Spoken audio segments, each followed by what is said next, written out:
দিনাজপুরের নবাবগঞ্জে একটি পুকুরে বিষ জাতীয় গ্যাস ট্যাবলেট প্রয়োগ প্রায় ২০ লাখ টাকারও বেশি বিভিন্ন প্রজাতির মাছ নিধনের অভিযোগ পাওয়া গেছে।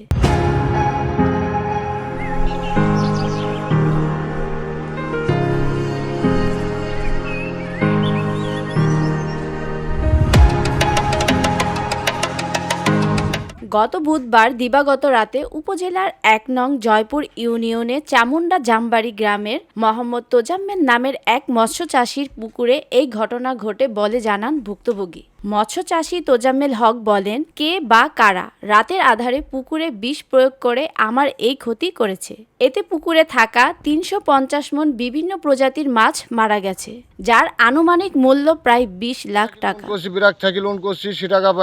জানা গেছে, জয়পুর ইউনিয়নে চামুন্ডা জামবাড়ি গ্রামের মৎস্য চাষী তার নিজ বাড়ি থেকে ১ কিলোমিটার দূরে প্রায় ৬৩ বিঘা পুকুরে দীর্ঘদিন থেকেই মাছ চাষ করে আসছেন। পুকুরটিতে চাষ করা পাঙ্গাস, ব্রিগেড, সিলভার, কার্প, রুই, কাতলা সহ দেশি বিভিন্ন প্রজাতির প্রায় ২০ লক্ষাধিক টাকার মাছ মারা যায়। ঋণের টাকা নিয়ে মাছ চাষ করেছি, তারা আমাকে রাস্তায় নামিয়ে দিল। এখন আমার কি হবে? যারা পুকুরে বিষ দিয়েছে আমি তাদের বিচার চাই। এই বিষয়ে আফতাবগঞ্জ ফাঁড়ি ইনচার্জ সিরাজুল হক বলেন, অভিযোগ পেয়েছি, তদন্ত সাপেক্ষে আইনগত ব্যবস্থা নেওয়া হবে। VOD Bangla news desk.